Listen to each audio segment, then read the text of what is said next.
Hello, BookTube, and welcome back to Cimmerian September. It's last week. This is a BookTube event created this year by Michael K. Vaughan, designed to get you to go to your shelf and pull down the original Robert E. Howard Conan stories and read them. Read some of them. You could read all of them in the month of September and not run out of month.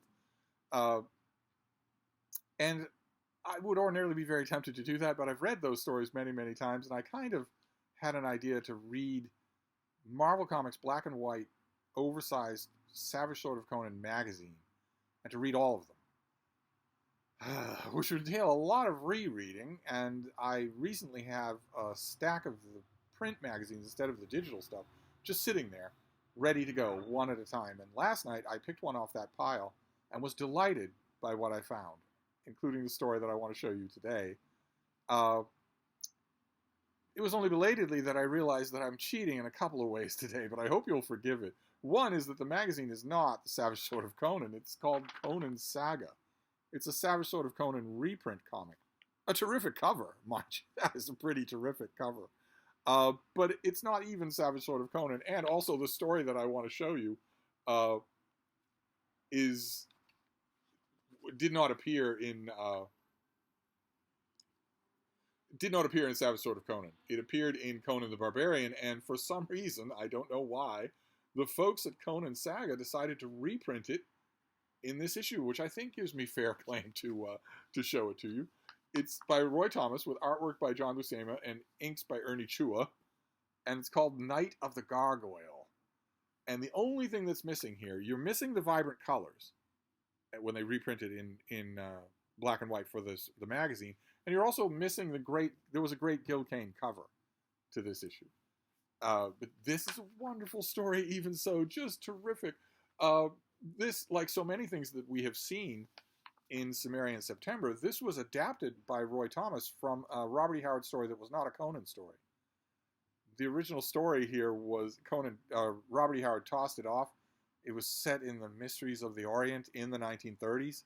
It was called The Purple Heart of Erlich, which became one of the gods of the Hyborian Age. And there's a basic gimmick in the story that's the same, but this is an infinite improvement on that. Robert E. Howard wasn't even particularly proud of The Purple Heart of Erlich. He submitted it to a magazine called Spicy Adventure, because Spicy Adventure promised prompt payment. And he submitted it under a pen name, Sam Walzer.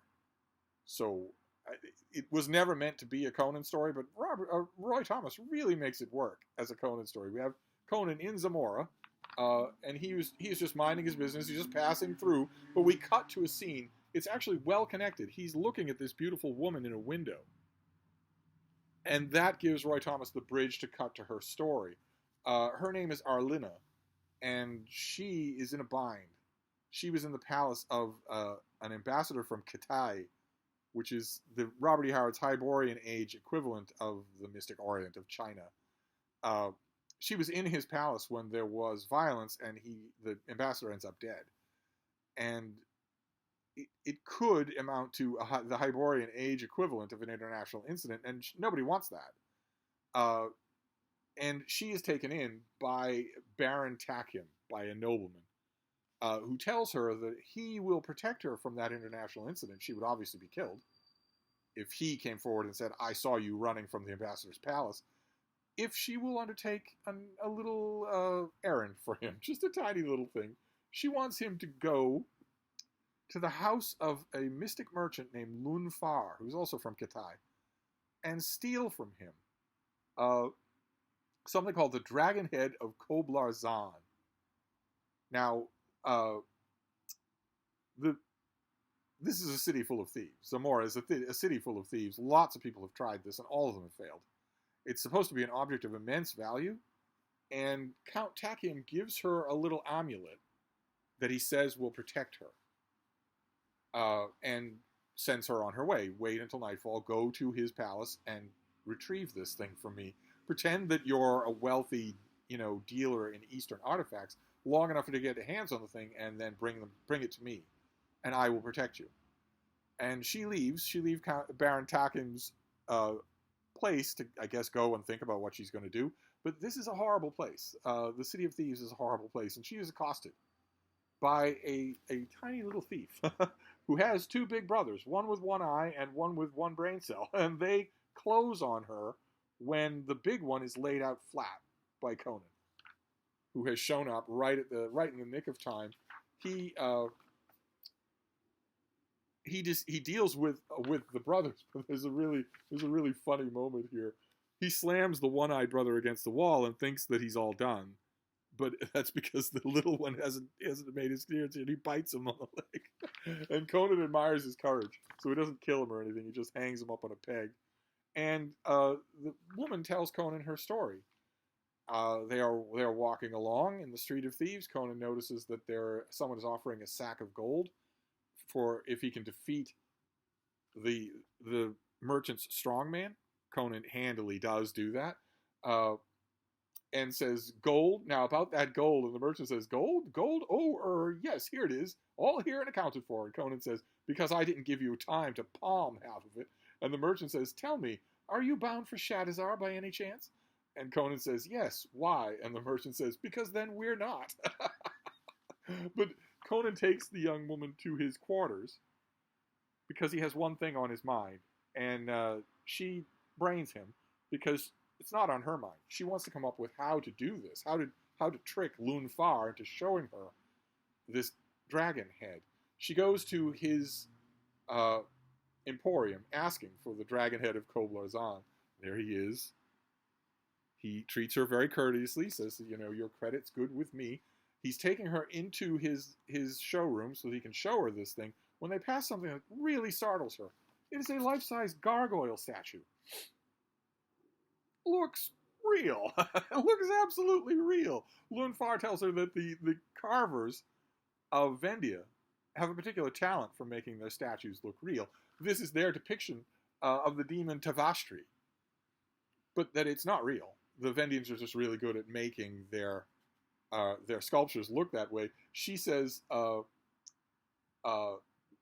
"Its eyes seem to follow you, Lunfar, and there's such hatred in them." And he says, "An illusion, merely certain precious stones used in making the creature's eyes."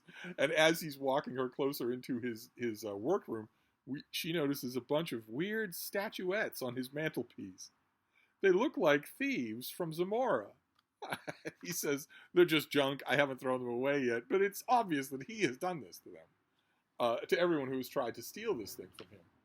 He shows her the dragon head, and while he's out of the room, she grabs it and runs, but bars come down on the door because he suspected her all along. He recognized that the amulet was fake and whatnot, and he exacts a horrible vengeance on her. We're told it is no novelty in Shadizar, capital of Zamora, for either man or woman to stumble blindly, bruised and beaten, into the night streets.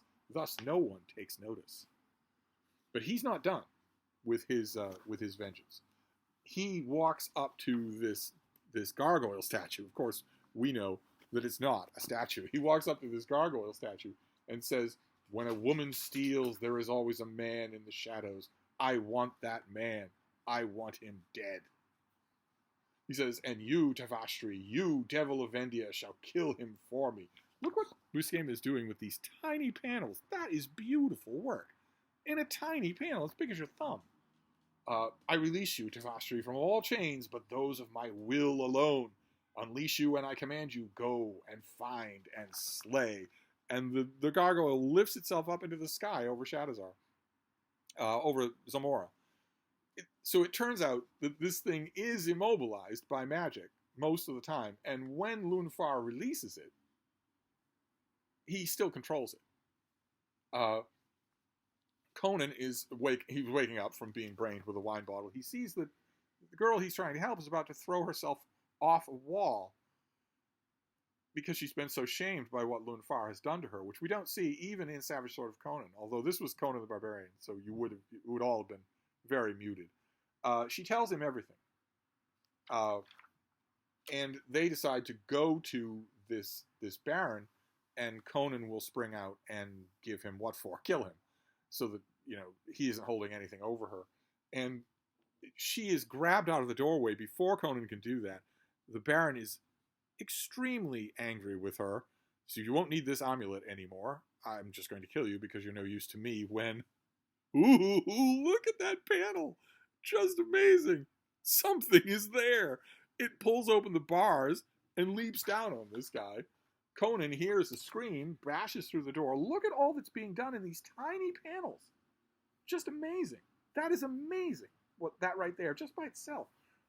This shows that Buscema does not need big operatic semi-page panels to get his work done. Conan sees this thing killing this man, and it launches itself at him. He takes a swing at it, but it's made of stone.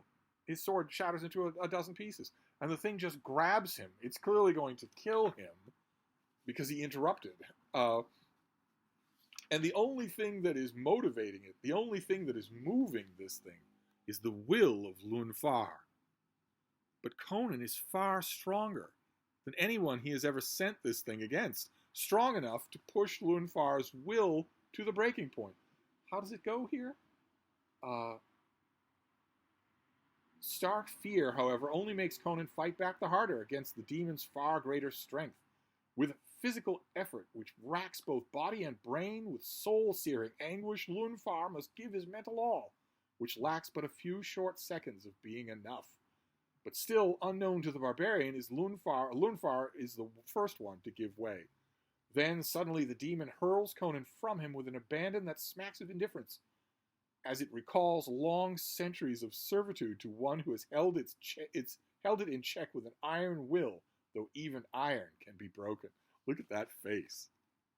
It doesn't care about Conan anymore. It's free.